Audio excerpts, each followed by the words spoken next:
Yo, yo, yo, what is going on, Torah for Life fam? We are back with another amazing Bible study. And as you should know, I'm not here solo dolo because I like to study God's word with somebody else. And this time I brought back a very special friend of mine, none other than my girl, Tara. What's going on with you? What's good? I'm doing great. Thanks for having me back. Oh, yeah, man. Definitely excited to get back into Proverbs Chapter 1. As you guys know, we went through verses 1 through 16 yesterday. And today we're going to pick up where we left off. And I'm sure we'll get through the entire chapter. So definitely going to be a great study. So I'm curious, from our last time that we studied Proverbs Chapter 1, was there anything that, after you walked away, you kind of thought back on and was like, that was really good. Something I could take and apply in my life. I guess for me, the biggest thing was basically how we were talking about the little nuggets that we had on the last session, how Yes. we're breaking things down and then out of nowhere, you're just speaking things and you're like, oh, that's what that means. And that's how I can connect that. So sometimes you think you're going into something blind where really you might have a little knowledge here and there that you don't even know about. I think that's Yeah, I definitely enjoyed it as well. There were so many gems that you shared. And, one of the things that stood out to me is that gem that you dropped that you didn't even know. Like that was like an ancient sage wisdom about right. who we should seek wisdom from. Like, who is the wise person? It's the person who is capable of learning from any and everybody. And I think that when you really honed in on that, it really put forth a valuable nugget that we all should take into consideration. Because I don't know about you, but I've met some people who they like, nah, I only want to accept insights and stuff from certain people. I'm wise because I reject certain people and only accept certain people. So for me, with this channel being about objectively studying the Bible, I think that having that principle come out in our first study was really dope. Yeah, for sure. It was really good. Yes, ma'am. So without further ado, man, let's go ahead and go back over to Blue Letter Bible. Already got Proverbs 1 pulled up. Only thing that I will adjust is the translation that we're reading out of. So let me take it back to ESV where we were yesterday. And we left off at 16. So let me scroll down. All right, 17. I'll let you get us started. Why don't you read 17 through 19, and then we'll kind of dive into it from there. Okay. For in vain is a net spread in the sight of any bird, but these men lie in wait for their own blood. They set an ambush for their own lives. Such are the ways of everyone who is greedy for unjust gain. It takes away the life of its possessors. Oh, yeah. So for anybody who wasn't with us on the first session, first and foremost, go back, watch that. What you doing with your life? Definitely go back and check it out. I promise you're going to learn something. But for the context of those people who are like, yo, who they talking about when they talking about these men lying in wait? They're talking about people who are sinners that would entice somebody of, I guess you could say, of faith, somebody that is a believer, and they want to live their life according to what God's word and his will says. So in this instance, we're talking about those people who would be classified as enticers or sinners. And it's just letting us know that the things that they're doing is just like laying out a trap for a bird and the bird can see it. Like the bird ain't blind. He ain't blind, baby. He see that net that you just laid out. So I'm curious, when you see these verses, is there anything in particular that kind of stands out to you? I liked how it says they set an ambush for their own lives. Like, it's like they're just waiting, chilling, and they're setting out for you, but at the same time, it's them as well. So a lot of times when you're setting somebody up, you're really setting yourself up too. So that's right. like the eye jumped out to me. And then also when it says, such are the ways of everyone who is greedy for unjust gain, it takes away the life of its possessors as well. So it's really like, hey, a life for a life, tooth for a tooth. Like everybody is just, whatever you do to somebody, it's going to always come back to you. That's how I always think of it. Like you're trying to get over on somebody, it's going to come back to bite you sometime. I know some people believe in karma and, different things. I'm a true believer in that. So it's really whatever you're giving out, that's what you're going to get. Most definitely. I'm a firm believer as well that there are consequences for all of our actions. And, you can call it karma. You can say people reap what they sow. One thing I know is if you throw it out there, it's coming back, baby. I hope you ready, got your hands open and ready to catch it because it's coming, and I think that's one of the things that people don't often take into consideration, especially people who are living a lifestyle that endangers them and other people. Sometimes people have this cavalier type of mentality where they're like, yo, I just do what I want to do. I don't take into consideration how it's going to impact other people or themselves. And as a result, bad things often happen to those people. Yeah, that's true.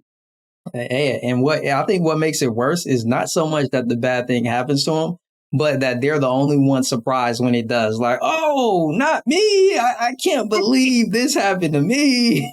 Like, bro, what you thought? That's the truth. I totally agree when people do crazy stuff and then out of nowhere, the ramifications come back. You're like, what'd I do? Right. That wasn't me. How? Right. It's like, no, that was you the whole time. Like, really, quit tripping. Facts. So let's take a look at verse 19, because I think this is something that, most of us can relate to in some form of fashion, whether it comes to earning a livelihood, however you make your paper. Sometimes greed has the tendency to creep up.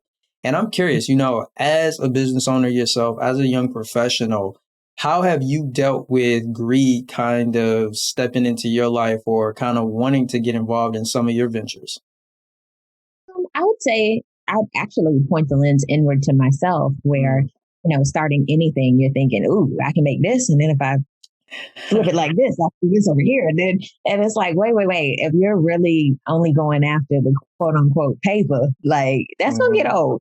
And after a while, you're just going to turn into just a greedy monster and you're not doing what you set out to do. So even with YouTube or however you want to put it, like sometimes we're just after the views and the things that look good and X, Y, and Z, and you really lose the love and the passion for what you're doing. So yeah, that's happened to me. Oh my God, throughout my whole career with everything that I've been doing, even starting new businesses, you think of the bottom line first, where it's like, no, why did you start this business and why do you want to do it? That's what's going to sustain you. So that's happened to me a lot. That's real. I know I can definitely relate. I've had those instances where my only focus was on the money. If I can be completely transparent with you, I took a leap of faith years ago, leaving corporate America to, pursue purpose and, go on this path that God has set me on. And one of the things that I knew for quite some time when I was working in corporate America is that I was just there for the check. It was one of those things where for me, it wasn't so much that I loved it. I definitely didn't love the work. I enjoyed the work at times. I really enjoyed the people that I work with and definitely loved the benefits that came with working for the company that I work for. But it was just for me, the dissatisfaction of coming home at night and knowing that, hey, I really didn't enjoy that. That was like a large portion of my day spent at a place doing something that I really don't have a passion to do. And I felt that I was robbing myself to continue to go there and do that. And the only thing that kept me there was the check. And I know for a fact that it impacted my mindset, especially when I left and I wasn't making as much money. Then I started thinking, like what things can I do in order to bring in more money and make money? And I started considering all of these different avenues and ventures. And I got to a point where I was just like, you know what? I need to slow down because all I'm doing is copying and pasting what I applied to corporate America to all of these other ventures. All I'm doing is trying to collect a check. And I don't know if that's something that somebody out there can relate to, but I'm pretty sure it may be, is sometimes we don't even realize when we're repeating a cycle. We may be doing it in a different way or in a different environment, but it's the same thing. Chasing a check, whether you're doing it at the 9-to-5 corporate spot or whether you're doing it as an entrepreneur, doing something that will bring in cash, but isn't necessarily your passion. I feel like it's one and the same. Yeah, I agree. That's true. I love the analogy that you said with copy paste because it's true. Like one thing from someone to like, I'm getting out of this. I'm not going to do it again. Where no, you're really pasting that into your life and you're seeing the same results and doing the same thing. So that was a good point. Yeah, and I promise you, like I didn't recognize it at the time. There were things that I was considering doing as an entrepreneur, and I was just like, I'm really just doing this because I want to get a bag. And I'm like, how much fun is that going to be? Now the things that I do, I enjoy them, even when it may be taxing. I give you an example. When I do audiobooks, I do them sparsely because of how much work goes into it. But at the end of the day, I know that I'm going to enjoy the product, and I'm also going to enjoy the bag that come along with it. And it is different from going to a 9 to 5, working, for me, 50 to 60 hours a week. And then at the end of it, all you got is to check the show. At least at the end of what I'm doing, whether it's editing somebody's podcast or putting a voiceover to something for somebody, I get the bag and I get the satisfaction of putting my time towards creating something that somebody's going to use and something that I can be proud of and that person is actually going to enjoy as well. So for me, it's like, that's a win-win. Right. Now, I'm curious, when you look at YouTube and like kind of all of the things that come along with it, I think accurate word would be like the trappings. How have you exercised the ability to avoid those trappings? I would say trial and error for sure. Mm-hmm. And basically, I guess if the word is discernment, like really going through life and really being able to say, you know what, I've been through that before. And when I was naive, didn't know anything, I kept on whatever. It looked good. The person say whatever, it sounded really good. Mm-hmm. Where after a while, you take heed to certain things and you're able to say, well, no, that doesn't sound correct, or that's not right, or maybe that's not my lane. So after a while, you start learning what your lane is. And also you start learning different verbiage and figuring out, okay, that's not for me, or I've heard that before and that didn't work out. And also advocating for yourself and having boundaries is really important too. So, yeah. You bring up a good point about the boundaries. I'm curious, how do you apply that when it comes to being a content creator? I would say you do get a lot of people, coming at you from different angles about wanting to promote this or that or what have you. And I feel as though now more than ever, my integrity with my brand is very important. And I feel like there's times where I could have said sure to anything, but you have to have boundaries by saying, you know what? No, this doesn't align with my brand. This doesn't align with my character. And my viewers, my following is really going to look at me like, what in the world? So, you have to have boundaries in life. And even with how people speak to you, how they approach you, even with comments from whatever platform. I mean, you really have to be able to have boundaries and say, hey, no, I don't stand for that. Or no, you're not going to speak to me that way. Or, oh, here's the nice hefty block button. So you have to be able to utilize all of that. And I think it's just really important as you grow, because when I first started on YouTube or social media or whatnot, I didn't have those boundaries. I was sucked into so much and it was like, wow. But after a while, I learned how to have boundaries. Nice. Yeah, I love that because it's important. I know that I've talked at length, being somebody who had a very successful relationship and dating podcast for close to 6-7 years. Man, boundaries is something that came up often because it's vitally important when it comes to our relationships, just not romantically, but even when it comes to family and friends. Knowing, as they say, how to say no and when to say yes is vitally, vitally important. And I can only imagine how that also takes place in the business realm, as well as even being a content creator. Yeah, for sure. I definitely. Mm-hmm. Cool. So let's jump down to this next section, starting in verse 20, where it's talking about the call of wisdom. So it says, wisdom cries aloud in the street, and the market she raises her voice. At the head of the noisy streets, she cries out. At the entrance of the city gates, she speaks. So it's really interesting to me to see that where wisdom is located, right? It's not like wisdom is off in some desolate place, but wisdom is right where the action is, in the streets. Yeah. Like I think of New York, right? With all of the hustle and bustle. You ever been to New York and walking down them streets, man? Like, yo, you better walk fast, man. Yo, I'm from the Midwest. We slower, man. I remember the first time I went to New York, I was like, oh, man, like, yo, this pace is crazy. Right. And I'm from the South. So it's like, what? Oh. But you're right. Yeah. And that makes sense how wisdom is right there in the action, not necessarily just singing in the background. Right. Like I can picture wisdom right there, like in Times Square when it used to be like super full and just screaming out for the people to get their attention.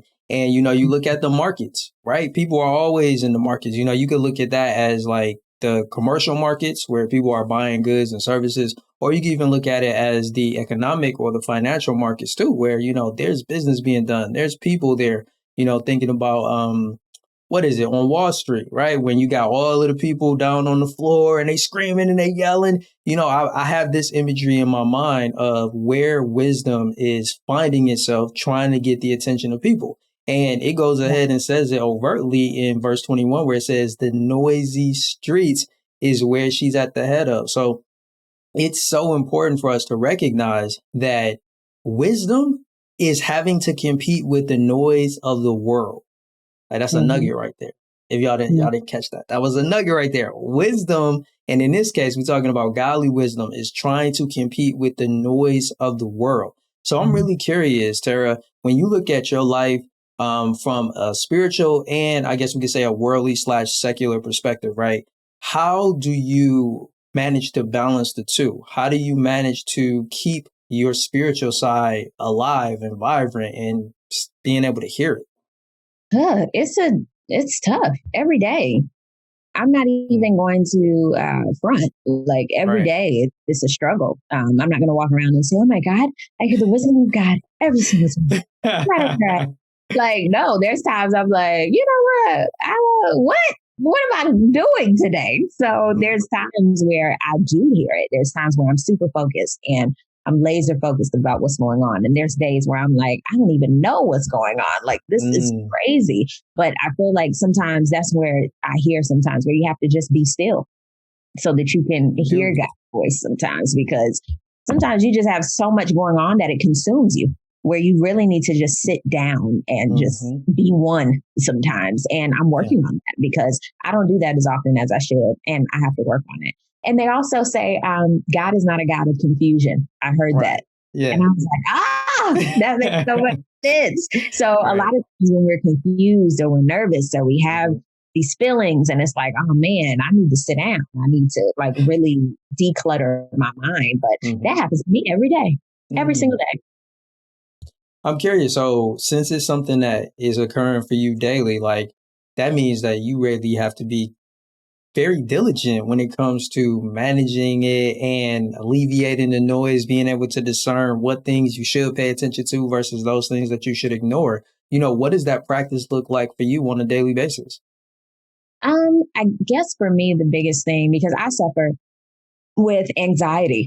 So I have had to learn how to really combat that and still the noise in my brain so that I can hear my own voice sometimes. Sometimes I can't hear anything. And I'm like, you know what? Let me just silence all the noise so that I can hear God's voice and myself sometimes. So I know in the morning I've had this ritual, of course, where I pray in the morning and I do my meditation and I really just sit still. And it's before I look at my phone or do anything. Like I'm really just being one with myself. And that alone has helped me so much. And even when I'm feeling anxious or something's going on, I'm able to really just settle myself down. And that's very important in order to get yourself together, because it could be anywhere. You could be in a store, you could be wherever, and you can be like, oh my God, what just happened? Or somebody that we're in America. Like it's very, you never know what can happen. So you have to be able to just calm yourself sometimes and really say, you know what, that's not worth it. Or, you know what, I'm not going to say so-and-so or self. You good, just relax. It's not that serious. So I have to be able to calm myself, but it really starts in the morning with me. Whenever I wake up is really centering myself and settling myself and setting my intention for my day. Like that's very important. Yeah. And I think that that's something that I know I need to do a better job of personally, right? Is having that, what I've heard people call it, like quiet time. People also talk about the practice of meditation. And I'll be honest, I find it difficult to kind of just sit down and be quiet. Like I've tried on multiple occasions to do it, and it's definitely one of those areas that I still need to improve in. I can sit down and read a book. I can sit down and watch a teaching. I can sit down and do a Bible study like this. I can sit down and do something that I'm active, but I have a very difficult time like sitting, not necessarily sitting still, but sitting still and just being quiet. I think I've definitely fallen victim to reaching for my phone, even though I've been putting things in place to try to minimize how frequently I'm grabbing my phone or I'm looking at my phone and things of that nature. But still, Mhm. when I'm just quiet, even I think for myself, in prayer, right? I'll be the first one to admit I'm not a prayer warrior. I don't do as what I call freestyle pray. Like I'm not very good at the freestyle prayers where it just comes off the top of my dome and I can just talk to him so eloquently and so lovely. Like some of y'all got that gift. Shout out to y'all, man. I don't. Like for me, it really helps for me to have, in some cases, something written down or some idea of what I'm going to be talking about. And when I find myself in a position where I'm without those things, yeah, like there's just so many thoughts coming into my mind, and I'm learning how to cipher them out and figure out what stuff is important that I should focus on and what are those distractions. And, maybe other people out there can relate to it too. Like it definitely is a challenge. Shout out to everybody who's gifted with that ability and who doesn't struggle with that. But, for us that do, it is a daily practice of trying to discern what thoughts and what voices we should allow in and what things we need to close off. Right, exactly. Hmm. Yeah. So when we look at verse number 22, it says, "How long, O simple ones, will you love being simple? How long will scoffers delight in their scoffing and fools hate knowledge?" So now we saw where wisdom was located in verses 20 and 21. Now we're getting to see what wisdom is actually communicating to the people. And in this instance, I look at it as what God's word is really trying to communicate to us, everybody here on earth, right? A person has a choice to say, hey, you know what? I do want to hear what, God has to say. Or they can be like, nah, I'm good on that. I don't really care about that. Everybody Hmm. has that choice. I truly acknowledge that. Now, when we look at wisdom, she's asking, how long will the simple ones love being simple? Like, think about that. Would you ever consider the fact that a simple person actually loves it? Yeah, for sure. It's Okay, kind of break that it's down for me, girl. kind of like they say misery loves company. And I feel like everything happens by choice, not necessarily, yes, circumstance, yes, but I will say more so by choice. So, quote unquote, people who are simple, they choose to sit in that. People who, Mm, lack knowledge, you know how you say, you see somebody and you're like, oh my God, you have so much potential if you just did this, right. this, that, and third. Yeah. But until they see it, they're not going to do it. That's why I always tell people, hey, don't give unsolicited advice unless somebody really asks for Mm, your opinion because that's they're not good. going to do it. They're just not. So, Yeah. no, seeing the whole simple, do people like being simple minded? Yeah, I would think so. And Mhm. that's tripped out, right? Because I know for me, like I was thinking, man, why would somebody love that? But you make a really good point with regards to the whole example of misery loving company and people really being content with where they are. And that's really sad. We looked yesterday at what a simple person is, is somebody who lacks understanding.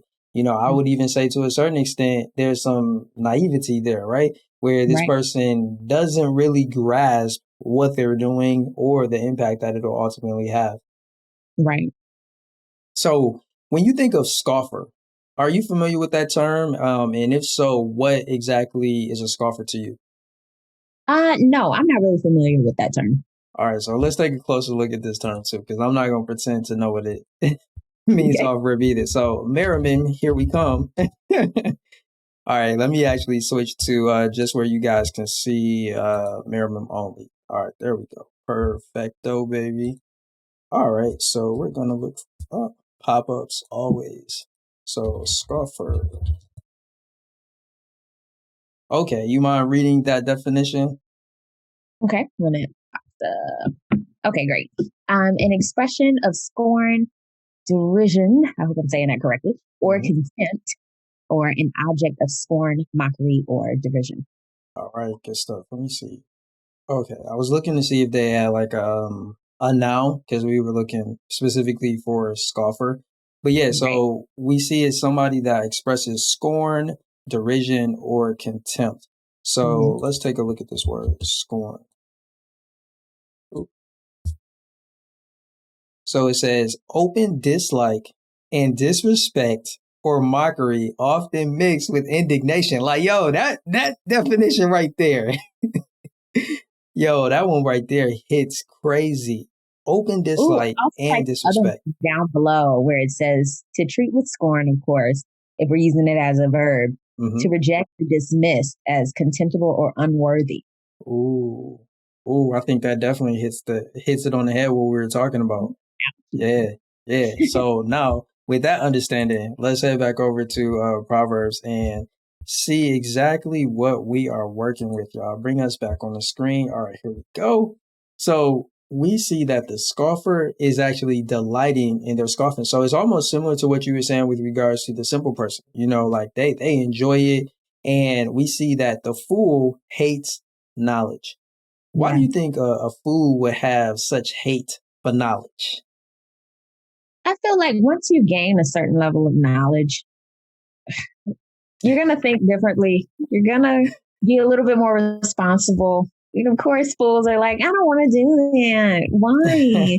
So I can see why fools hate knowledge because with that becomes a certain level of responsibility. Once you know more, you're going to be a little bit more responsible with how you handle things, or you can at least say, oh man, I heard that somewhere. I might need to do this, that, and the third. But a fool, like, or a simple person, they're like, nah, I ain't got to do that.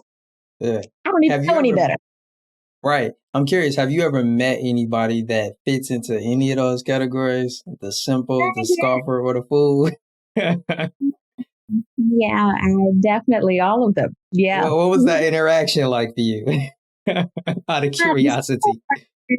Like I said, I'm not that judgmental. So the Mhm. simple person, I was like, okay, not too bad. It's okay. We can at least have a conversation. The scoffer, like the thing with that, the person that's always, in my opinion, Mhm. how a scoffer is somebody who's always just, what's the word I'm looking for? Pessimistic Right. in my definition. Like rejecting things are always negative. Like that, those type of people I don't gel with at all. It doesn't Yeah. work too well for me because that's just not my vibe. And fools, you're gonna meet those all the time. I mean, you just are. I'm just saying. As far as my interaction with them, far few in between, because Right. I can't really chill with that either, But Yeah. the simple ones I can rock with a little bit Okay. until it gets a little bit too far. So yeah.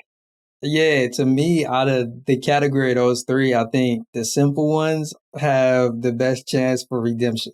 Exactly. That's a good one. I think we Exactly. may be able to reach them a little bit. A scoffer Right. is difficult, right? To me, it reminds me of the person that the minute they hear somebody say God or bring up the Bible or anything like that, even if it may not be outwardly like saying something. Now, granted, you definitely got some people that they got a comment or two or three for you Yeah. if you bring up God or anything of the like. Yeah. And then you got other people who it may not necessarily be the fact that they say something, but they give you that look like, you bringing up God, like, and it's always that like, I don't believe in him, so this doesn't really apply to me, and no shade, right? Like no shade at all. I think everybody believes what they believe for a reason. And Right. even to the extent of the things that people don't believe, you arrive there through some course along your journey in life, right? Nobody walked, or I'm about to say walked. I'm really tripping now. Nobody came into this world, nobody came out the birth canal walking. At least I don't know anybody that did. But like most people that came out and into this world, they were in a place where they were pretty much a clean slate. Like there was no belief system or anything that they didn't necessarily believe in. Like those things are crafted and formed as we go throughout our life when we interact with different people. And I think that that's one of the things that I also want to convey here with Torah for Life is the fact that we need to be open-minded. We need to be objective. We need to respect people's opinions, their thoughts, their beliefs, mainly because it's a form of respecting that person's journey and their experience and recognizing the fact that it doesn't match up with ours. Like I'll be honest, as a person that used to just kind of, I guess you could say, scoff to a certain extent when I would hear that somebody didn't believe in God, because I was somebody that was raised to believe in him. And when I would Mm-hmm. hear that, oh man, that person is atheist or agnostic or they don't believe in God or a higher power or anything of that nature, I would kind of get the look and I would kind of like be like, why not? Like, isn't this just something that people just know? But then I recognized that I was raised a certain way with a certain set of beliefs. And I can only imagine that that other person clearly didn't have the same experiences that I did. So what right do I have to judge another person's belief system when I haven't walked in their shoes and done what they've done, lived what they did, and experienced what they've experienced? Exactly. Yeah. So when we head down to verse number 23, it says, if you turn at my rebuke, behold, I will pour out my spirit to you. I will make my words known to you. Now, I got a question for you. You know, it goes back to something that you had actually mentioned earlier with regards to not necessarily wanting to give people unsolicited advice. And I'm definitely the same way. I try to be very, very cautious about who I give advice and insights and the like to. But I got a question for you. And that is, do you ever feel comfortable rebuking or reproving somebody? Mm. Personally, I'd say no.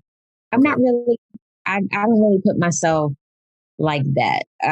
Meaning I always have to look at myself a lot of the times when I'm talking to people. And like we were talking about on the last episode with just giving people the grace that you want. Mm-hmm. I'm not the type where I want somebody to just go ahead and be like, and you know what, let me go ahead and get you together.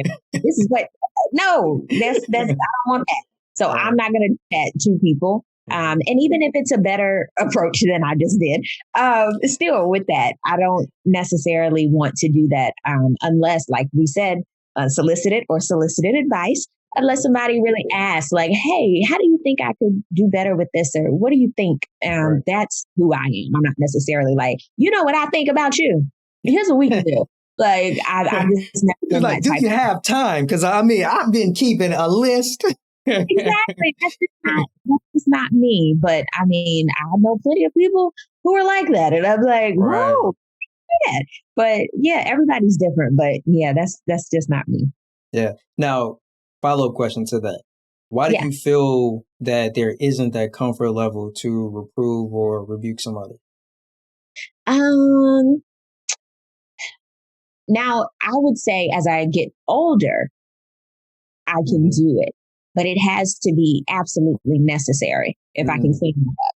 I'm not Okay. just going to do it out of nowhere, but it has to be absolutely necessary and something that pertains to me or someone else, or I can see somebody, whoa, you going a little too far to the left. Like, let's bring it back over here. Like, it has to be absolutely necessary for me, but that's come over time because like I said, I'm not very that judgmental. And I always thought like, who am I to judge somebody? Where sometimes it's like, no, you have to be able to do that, especially if you have the knowledge and you know, like, whoa, there's a truck coming, so you don't get hit. How about you come back this way? Like in times like that, I know I need to be able to say, hey, you need to listen to me over here because it's very important. But little things, I'll let people figure that out for themselves. But when it comes to something that's absolutely necessary, definitely. But that's become as I've gotten older, though. It hasn't been like, oh my God, when I was 18, I was killing it. I was knocking it out. Like, nah. Oh man, that's funny. So when you look back on your experiences, was there ever a time that you had the opportunity to reprove or hold on, let me stop for a second. Cause there may be somebody out here that they like, we talk about reprove, we talk about rebuke, but they may not even know what that means. So hold on, I'm moving too fast. Let me take a step back. First and foremost, let's go back to mirror for a second, right? I just want to make sure we all on the same page. I often forget that sometimes we're not. So would you mind reading the definitions for reprove?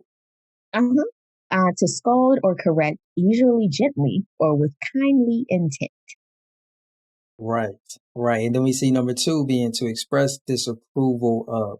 So it's vitally important for people to be aware of that. And let me go ahead and also pull up Rebuke 2 so people can see that one as well.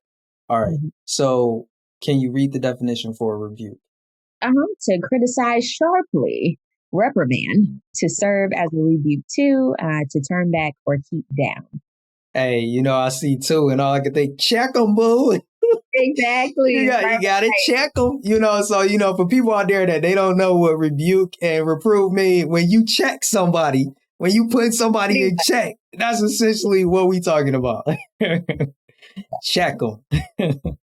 That part. Perfect. All right, cool. So now that we have that out the way, we got a clear understanding. I want to know, was there ever a time in your life where you had the opportunity to either reprove or rebuke somebody and you didn't do it, but looking back, you were like, yo, I probably should have did that.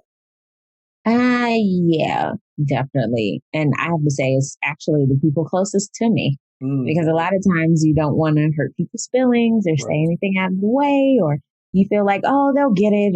And it's like, months or days or whatever later, you're like, you know what, I should have said something because this ain't clicking. It's actually not helpful for me. So like I said, as I've gotten older, it's been a little bit easier to be like, you know what, by the way, this is with kind and gentle intention. Because I'm not the rebuke person, but I'll definitely do the reproving. Like, I'm good with that. But the whole rebuking part, because even with that, reading the definition, I'm like, I'm not that sharp. Like, that's not me. But I can do that type of thing. But not necessarily in a harsh way. Right. And that's the one reason why I'm glad we had the opportunity to look at the definitions of both of those words, because we can see that one has a little bit more intensity to it. And I'll be honest, I tend to rock with the one that falls on the side of doing it out of that kindly intent, like you said, being a reprover as opposed to a rebuker. I mean, I feel like if you rebuking somebody and you got to come at them hard, it makes me think of watching those judge shows that I used to watch. They probably still come on. I don't know. I'm assuming they do. I haven't watched Judge Mathis, Judge Joe Brown, Lynn Tola, and the likes. I haven't seen them in so long. But one of the things that come to my mind is when they would always be like, this is that tough love, right? And then, they would in some cases, read somebody, give them their whole life and, put them all the way in check. And it's just like, oh man, dang, Judge came down hard on them. And in that instance, I could see why rebuke may have been necessary in that instance, because, hey, they're trying to keep this person out of the penitentiary or out of a place where, they could potentially hurt themselves or other people. Right. Exactly. Yeah. Now, I got a question for you. We live in a society now where people are very, very sensitive. And I think it has a lot to do with the fact that people try to be politically correct. And I'm curious to know whether or not you think we live in a society where people can sometimes be too politically correct. Yeah, for sure. I mean, everything is on social media. Everything is on the internet. So I really feel like, excuse me, it's not necessarily being politically correct. I feel like people really have no sense of, God, what's the word I'm thinking of? I can't think of the word, but I'm really trying to think. Everybody just says whatever they feel like.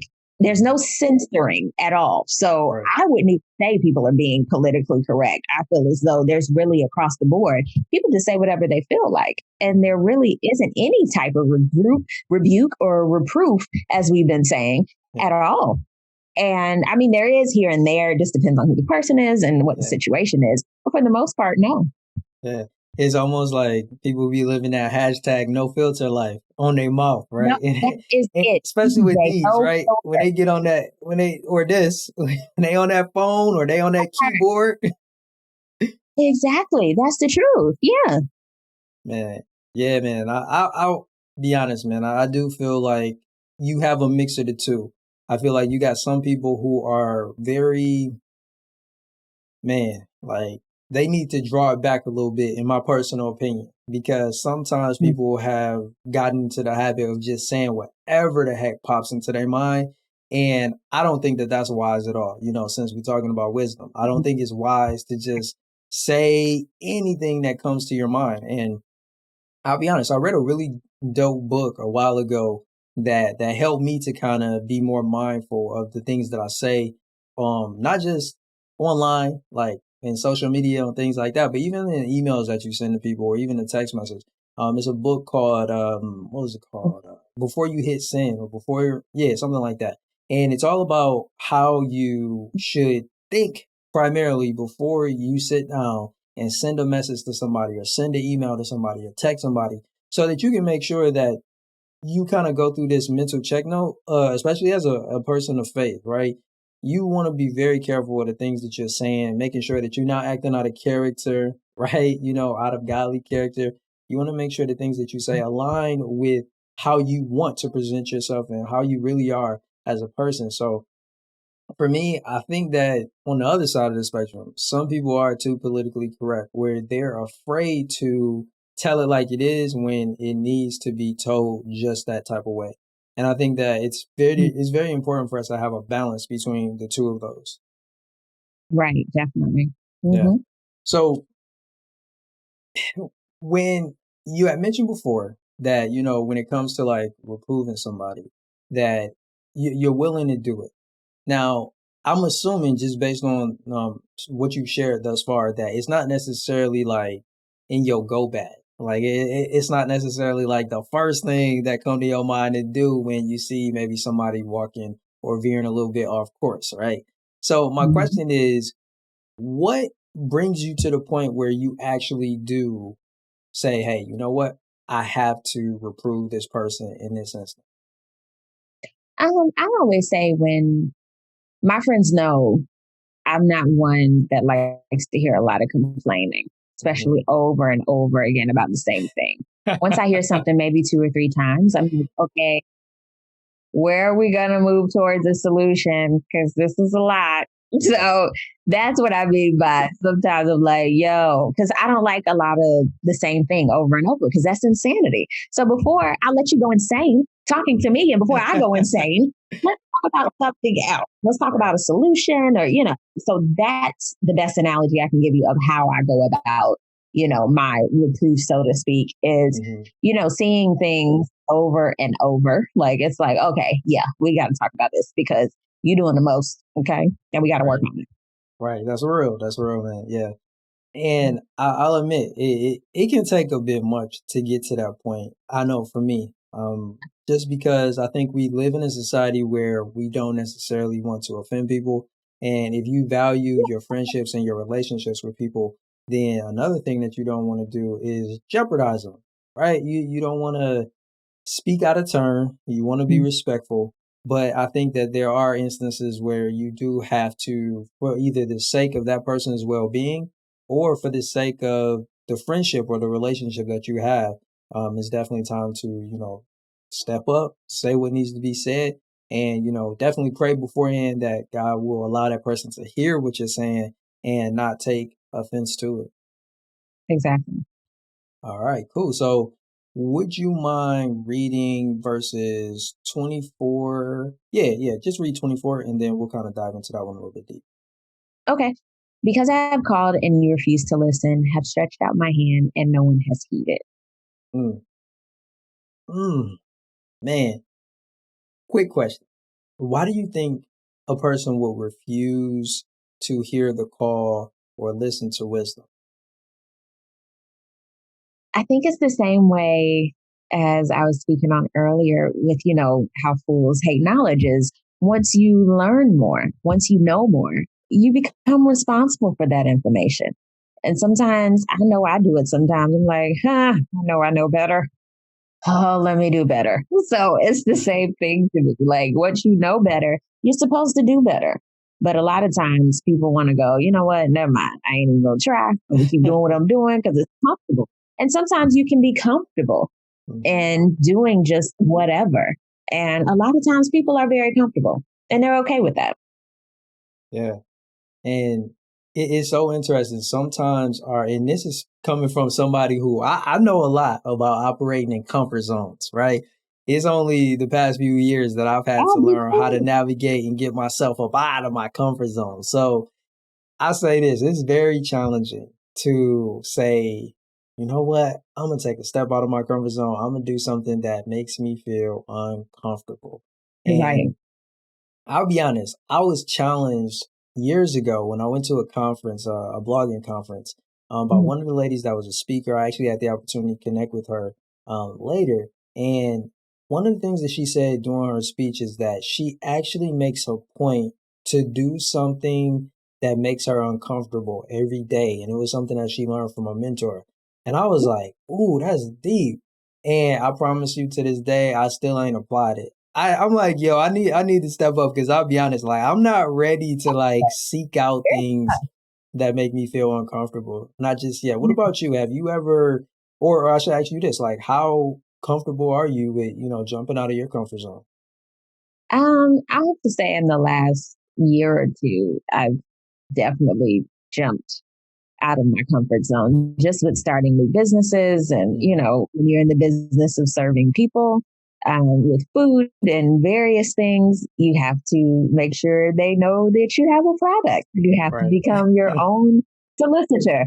So, that even having a brand, I think that's my biggest out of my comfort zone is working with different brands and, soliciting who you are. And hearing the yes, no, maybe so, whatever, even talking about your ideas, putting Yeah. forth content, starting a new ministry. Like it's a Right. new it's totally new. So Yeah. a lot of times I think for me, sometimes I thought, oh my God, me stepping out of my comfort zone, it has to be huge, it has to be something big, where it doesn't. It doesn't have to be anything big. And a lot of times I read somewhere, they said for people who have social anxiety, what is something that they could do is whenever they order food, looking directly at the person that they're ordering from and literally saying, hi, how are you? Starting the conversation as opposed to just looking at the floor or looking at something else. Or even when you're in a line somewhere, instead of just looking at your phone, telling the person in front of you, giving them a compliment or saying, hey, hope you have a good day, or oh, excuse me, or just sparking a little conversation. They say that actually helps you to get out of your comfort zone, even if you don't have social anxiety, because half the time we're on our phones, half the time we're not present, where I try to make a point. Now, I don't do it every day, but I do at least make a point to be present within my day if I'm out somewhere or doing something that when I can interact with people, because it's important, because a lot of times our social skills have definitely been lost with the age of technology and social media. So I never want to lose it. And a lot of times when you start talking to people, they're like, hey, how, yeah, sure. They're like, whoa, I can't believe this person, this other human, talk to me. That's very interesting. And it's like, yeah, we've been doing this since the beginning of time. But, yeah, that's something, that gets me out of my comfort zone, is really just sparking up a conversation with somebody. Yeah. We don't have to be best friends, but if we're in a line, I don't mind, sparking up something. Or even if I'm at a grocery store, if I see something in somebody's cart and I'm wondering how it is, I'm not going to Google it. I'm going to ask the human, hey, how are those Brussels sprouts? Are they really good? Because I've seen them a couple times. And the person might be like, yeah, I but that's something you can try to do. I would recommend that y'all do that. Try it whenever you're in a store. Don't make it awkward. Don't roll up on somebody. But say it's a new cereal. Y'all are both in the cereal aisle. Hey, what do you choose?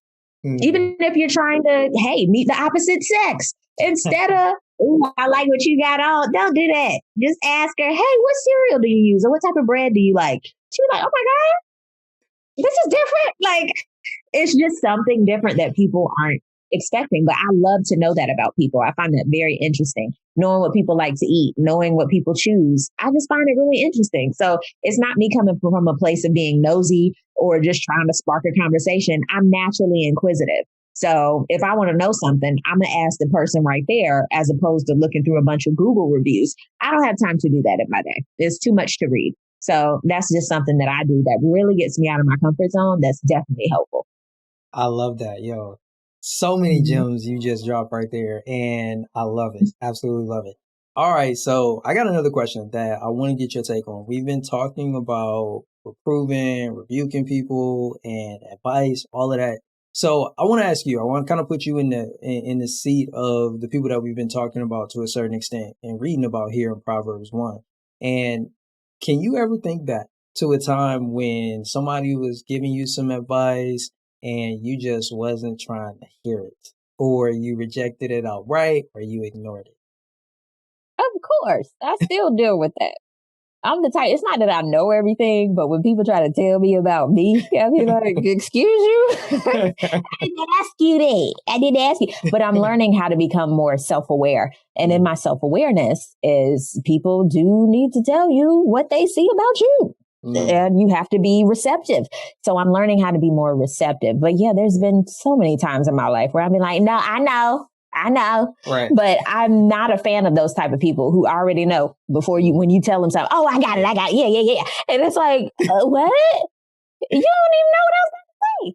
But there are people like that. And I don't want to be like one of those types of people. So I try my best to be more receptive now. I go, oh, wow, I didn't know that. I'll try to work on that. Or, oh man, that wasn't my intention. I'm so sorry. Let me work on it. So I'm becoming more receptive in that. And that actually helps me because that's something that I've even thought about is getting a new therapist this year. Nice. Because there's things that I need to learn more about myself. And sometimes somebody else who doesn't know you can really give you a better reflection of yourself. That's how I feel. Even though I went to school for psychology, I mean, everybody needs therapy, I feel like, okay? But I feel like it's really, I feel like therapy definitely is just a mirror for you if you really do the work. Because it's not up to the therapist to let you see the mirror. You have to be able to say, oh, whoa. Okay, yeah, got it. That's interesting. That's okay, how I'm great. looking, baby. Exactly. That's how I look. Wow. But that's something that I've really worked on, I'll have to say, in the last year or two, is becoming more receptive. Because before I'd be like, I'm fine. Everything is great. And it's like, no, it's not, boo. It's not. Do better. That's real, man. And I'm curious, kind of going back to when we did our previous session, when we were looking at Proverbs 1 verses 1 through 16. Remember when we were talking about, hold on, did I just totally lose that thought? I totally, it was right there, and then that way just dropped right onto my head, what just happened? It happens to me all the time. I'll have a good point. I'm like, yo, legit. I legit had a follow-up question, and that mug just disappeared. It just went up. It said, no, not at this time. Not the number you have dialed. Yes, it is not in service anymore.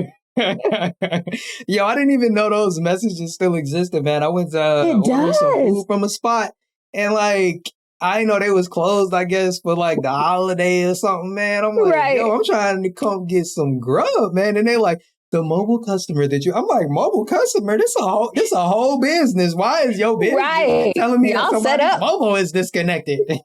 I'm gonna need to get that grub. But nah, man, yo, it's crazy. I'm trying to see if what I thought about will come back to me. Let's see. It's really not trying to come back though. All right, if it does, I'll bring it back. But okay. Let me ask you this: have you ever given somebody some advice, and they was like, you know what? I ain't about to do that. Yes. And see, look, my question just came back. Hold on. Hold it down. Put a pin in that. Put a pin in it, because I don't want to lose it again. So my question is, hold on, did I just lose it again? Oh. Yo, I legit, Blooper. Bloopers for real, man. Yo, I promise you. Sometimes it just be like that. So, no, it was about, oh my gosh. It was coming out when I was asking that other question. It all came, it was like a flash, but it was like, bro, you ain't about to have it all. I'm just gonna flash it on you, and I'm gonna take it right back. But nah, so okay, I'll go with the second question then. So my question is, have you ever given somebody some advice and they weren't trying to hear it? They either totally ignored it, or they just was like, you know what, I'm gonna stop you right there. You ever had somebody hit you with the, I'm gonna stop you right there, because not today. Okay. Now I'm having a brave heart. Say that question one more time, because I was getting a phone call and I was dismissing it on my computer. So I was distracted. All right, let's do this one more time. We got this. So here's the question. I'm curious to know, has somebody ever come, well, no, let me take it back. That's not how I want to frame it either. All right, cool. I think I got the original question. So I'm going to go back and Okay. ask that question. I think I finally have retraced those steps. So we've been talking about, giving advice to people, rejecting the advice of other people. And I want to ask you this question. In those moments where you rejected somebody's advice, we talked about in our last session how sometimes people will reject advice because they don't want to receive it from that person. And that kind of led us to that little gem, that little nugget that you dropped on us about being able to receive from everybody. So my question for you is this. When you ignored or rejected the advice that somebody was giving you, what was your main reason for doing that? Oh man, I didn't want to see myself. I feel like in general, when somebody reads you, you don't want to be read. Okay. Especially if I didn't ask you. I know, but yeah, don't read me unless I asked you to read me. And even then, sometimes if you tell somebody, give me the real, tell me exactly. And then they tell you, and you're like, whoa, I ain't mean, give me all of that. Like, we like to have our expectations. And we also like to be able to say, wait, that's not what I said. I did not say that. We want to amend what people say a lot of the times. And we also want people to say things how we want them to. And that's just not how it works. So of course, when somebody gives you unsolicited advice or even solicited advice, and it's not what you want to hear, you're definitely going to shoot it down. And I've been there before, for sure. Definitely. Oh man. So flip side, when it comes to somebody rejecting your advice, have you ever had that happen? And if so, how did things turn out for them when they didn't listen to, the wisdom that Miss P was trying to bring to them? I just took it on the chin. Okay. I didn't go, how dare you not listen to my advice? It is what it is. You can give whatever you tell somebody or vice versa, they can either take it or leave it. I don't necessarily feel a type of way when people don't take my advice because that's up to them. And vice versa. Somebody shouldn't feel a type of way, even when a lot of times I've heard it earlier today. I was on Instagram Live and this girl was saying, she basically said, there's a lot of times where you are talking to somebody or what have you, blah, blah, blah. And there's times where people can go, I don't feel like talking about that. Can we go to something else? Or actually, can we not talk about this at all? And she was talking about boundaries. And I was like, oh my God, I never thought of it like that. But it's true. People can say, ooh, I didn't ask for that. Thank you so much. Not at this time. So you have to be ready for whatever somebody tells you, whether they want to hear it or not. You have to be able to say, oh, well, my bad. But you can't get in your feelings if somebody gets in their feelings about what you said. I'm working on that. I'm so working on, oh my God, how do you feel a type of way about what I said? No, sit in what you said. Sit in it. And it's okay. How somebody reacts is totally up to them. But honey, that's a lot that I got to work on. Oh, child. It's nice to say it, but yeah, I ain't mad at that. Yeah, it can be tough when what you're saying, is proven, right? Or let me speak for myself personally. There are some things that I see are going on in people's lives, and I know I have not necessarily the cure or the antidote, but I do have a solution to a problem that appears in their life, or one like you mentioned before, that every time I talk to you, you keep you're wearing my ear down with that same problem, and that's when I get to that point where I'm like, I think it's time to deliver some unsolicited advice to you, or I'm gonna have to put my phone on do not disturb. And I'm not gonna let you disturb my peace. You feel that me? Part. Sometimes you gotta just be like, you know what? That's totally okay. And similar to you, I had to learn that because there's been plenty of times when not even unsolicited, but people come to me asking for insight. And, I ain't trying to toot my own horn or anything, but like sometimes I share stuff with people that I know will work because I'm the type of person, I'm the hit my head up against the wall, run into it, smack dab so many times that, when I tell you something, especially if it's something I've experienced, better believe it's coming from a place of not no theory, but practice. Because I've fallen and I'm trying to prevent you from falling. I don't want you to be falling. I don't even want to see you slip. Yeah. That's how I am. I don't even want to see my friend slip. If there's something that I can do to lend you a hand, I want to be able to do that. But I've come to realize that sometimes people don't want no hand. Sometimes people don't want to hear what you got to say. And in his oldest instances, like you said, then you start wrestling with, well, how do I not get up in my feelings about this person, either totally disregarding what I said or just treat me like I'm not even somebody that they can get advice from, which kind of ties back to what we talked about yesterday, where some people really are like, nah, how many letters are before your name? After your name? I don't see doctor, expert. No, no, no. How much am I paying you an hour? 0. So give me 0 advice, please. You got people that's like that, where they're like, if I ain't paying you to operate in this capacity in my life, then I'm gonna need you to take several seats. Yeah. And in some instances, we can have people that we really care about take that position. And that hurts. I think that almost to a certain extent goes beyond the, getting in your feelings a little bit, but it actually hurts, right? When it's like, yo, man, I'm trying to help you out, bro, sis. And, that person is just not having. Exactly. I agree with you. That's real, man. No, it happens, man. I'm curious, man, from your perspective, is there any instances that kind of stand out for you where you really wanted to help somebody? Like you had the best intentions in mind for that person, but for whatever reason, they just weren't receptive. Yeah, that's happened recently to me. And it hurts. It does, because you truly want the best for people. But at the same time, sometimes you just have to let it go. Not necessarily the relationship, but just the thought of what you think somebody should do for themselves. And you really have to relinquish that, because we can't control anybody but ourselves. And even that is questionable sometimes. So a lot of the times I have to tell myself, self, girl, back up. Like whatever happens in somebody's life, you're not in control of that, sweetheart.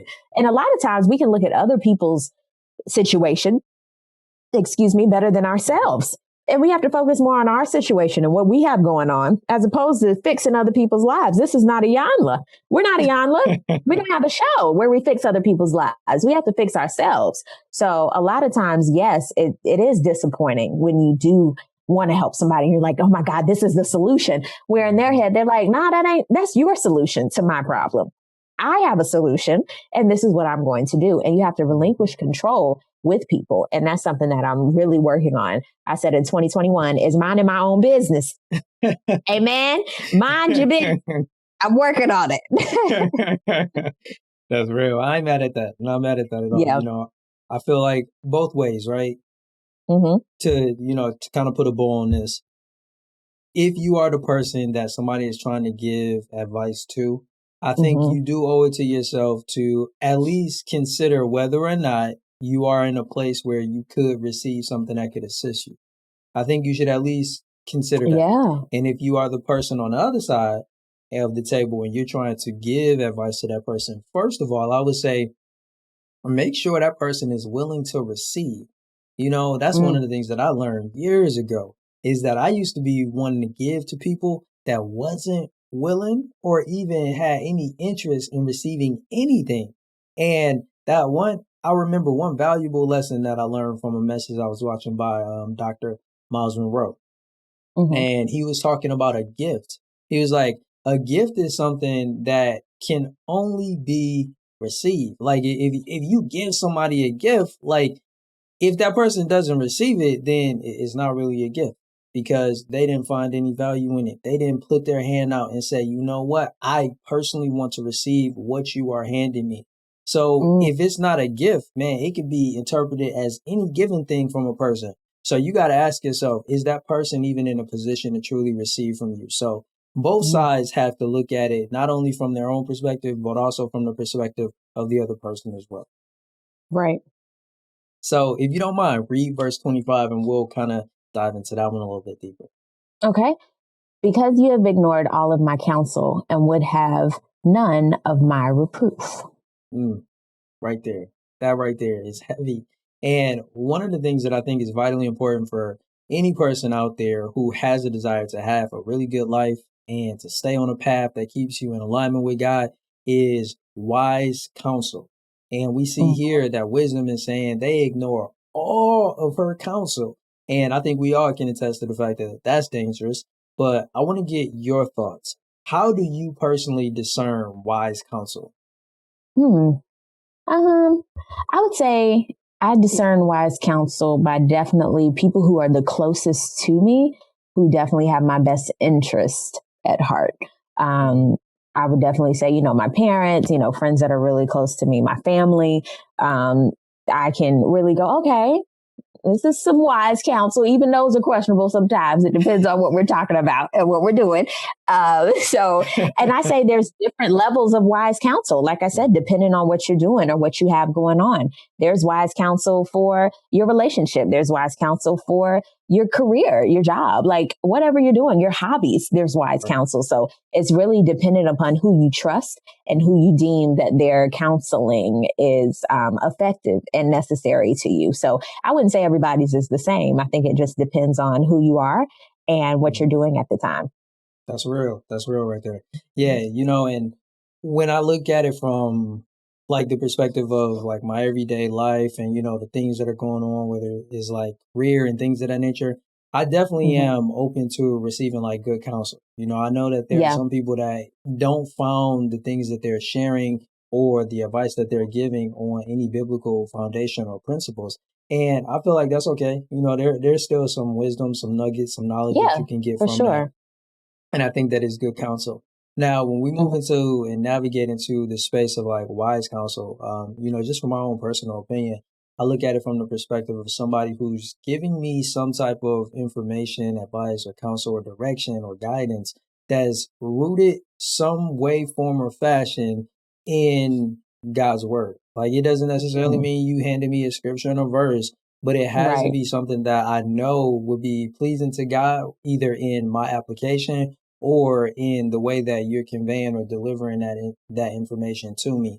So in that regard, I think that it is important for me to understand like the character of that person. That's one of the things that I typically will look at is this somebody who's what they're saying actually matches their character? Is this a person that is trustworthy? Is this a person that is honest? Is this a person that does do good business or practice good business? Does thing above the board? And the Mhm. other thing that I look at is whether or not what they're saying has been either practiced or demonstrated in their own lives or in the life of somebody else that they've given that same advice to. Those are Right. two of the measures that I usually look at when I'm discerning whether or not the counsel that somebody is giving me is wise or not at all.